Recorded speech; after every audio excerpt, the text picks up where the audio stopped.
हनुमान जी इतनी कथा सुनते, उसका फल क्या? हमसे कोई पूछे गुरु जी कथा का फल बताओ, तो भैया कथा का फल सींग पूंछ नहीं निकलते। फिर कथा का फल क्या है? कथा सुनकर तुम्हें दूसरी कथा सुनने का मन हो जाए, यही कथा का फल है। ऐसे समझो 14 साल वनवास के लिए राम जी बन गए। प्रयागराज के महात्माओं ने राम जी के दर्शन किए। दिन रात महात्मा प्रभु की याद में रो रहे। उनके भाग्य खुल गए कि राम जी वनवास के बहाने अपने भक्तों से मिलने आए। किसी ने भगवान से पूछा कि आपको अवतार लेने की क्या जरूरत, आपकी इच्छा मात्र से ही जब प्रलय हो सकता है तो आप इच्छा मन में करो और रावण को मार दो, आपको मनुष्य बनकर आने की क्या जरूरत है? भगवान ने बड़ा प्यारा जवाब दिया। भगवान ने बोले भैया ना तो हम रावण को मारने आते, न हम कंस को मारने आते, फिर आप किस लिए आते हो? भैया हम तो इस पृथ्वी पर अवतार अपने भक्तों के दर्शन करने के लिए आते हैं।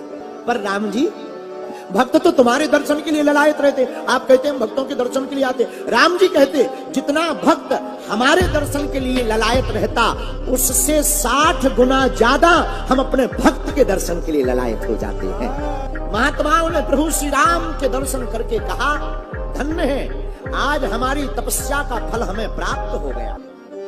बोले क्या? बोले तपस्या का फल प्रभु श्री राम के दर्शन हो गए। लेकिन जब राम जी चले गए तो महात्मा मन में विचार करने लगे कि हमने तप किया, हमने जप किया, हमने यज्ञ किया, हमने दान किया, हम सन्यासी वैरागी जोगी जपी तपी महर्षि बने तो हमको प्रभु श्री राम के दर्शन मिले। अरे तपस्या का फल प्रभु श्री राम के दर्शन है, तो श्री राम के दर्शन का फल क्या है? लेकिन उसी समय जब भरत जी राम से मिलने के लिए प्रयागराज आए और भरत की आंखों में राम के लिए वह अश्रु धारा को देखा और आर्तनाद स्वर को जब रो करके भरत जी प्रयागराज में खड़े होकर कहते राम, उस कार्मिक स्वर को सुनकर महात्मा गदगद हो गए और सब महात्मा आंखों में आंसू भरकर भरत जी को देखकर कहने लगे भैया तपस्या का फल अगर राम के दर्शन है तो राम के दर्शन का फल महात्मा भरत के दर्शन है। एक ही फिल्म तुम बार बार नहीं देख सकते, क्यों? क्योंकि वो काल्पनिक है। लेकिन एक ही कथा हम 100 से ज्यादा कथा हनुमान जी की गा चुके और अभी गाते रहेंगे, पर यह कथा कभी बोर नहीं लगती क्योंकि यह वास्तविक है। नहीं वीर बजरंगबली इनका चरित्र सुन ही रहे तो एक बात और सुन लो। सब लंका जाने लगे, बानर, हनुमान जी भी बैठे, सबने अपना अपना बल बताया। अंगद जी बोले हम चले तो जाएंगे, वापसी में इंजन फेल होने का डर है। जामवंत जी से कहा तुम ही जाओ। जामवंत जी बोले हम जब जवान थे तब बहुत बलवान थे। ओ वह घरी महदीनी सात प्रदक्षिण धाय। किसी ने हनुमान जी से कहा सब लोग अपना अपना बल बता रहे हैं, तुम भी अपना बल बताओ। वीर हनुमान जी ने कहा जिसका बल हो वो बतलाए, हम तो बल है ही नहीं हमारा, हम तो निर्बल हैं। अगर हमारे पास बल है तो वो प्रभु श्री राम का बल है।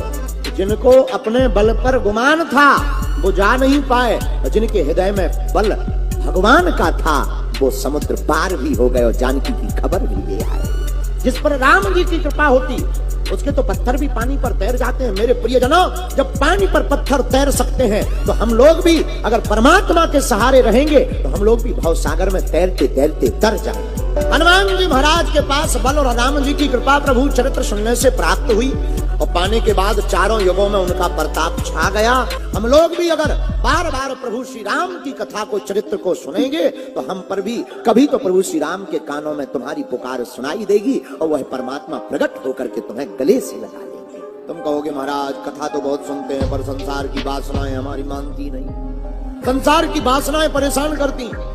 मेरे पागलों एक बात याद रखना, समुद्र में पानी कितना होता अथाह पता नहीं, पर इतना भारी समुद्र, इतना विशाल जल से भरा हुआ समुद्र एक छोटी सी नाव को नहीं डुबा पाता। इतना विशाल समुद्र छोटी सी नाव को नहीं डुबा पाता। कब तक? जब तक नाव पानी पर तैरती है, लेकिन जब नाव में जल भरने लगता है तो वही तो डुबा देता है। यही हम तुमसे कहना चाहते, संसार भी एक सागर है, ये तुम्हें तब तक नहीं डुबा सकता जब तक तुम वासनाओं को अपने अंदर नहीं आने दोगे। आप तो कह रहे हैं अंदर ही मत आने दो, ये निकले तब तो अंदर न आने दे, पहले से ही भरी पड़ी है। तो निकालने का उपाय है, कपड़ा खराब हो जाए साबुन लगाओ, कपड़ा साफ हो जाएगा। लेकिन मन खराब हो जाए, मन को ठीक करने का डिटर्जेंट पाउडर है कथा। वृथा से मन खराब होता है, भगवान की कथा से मन साफ होता है।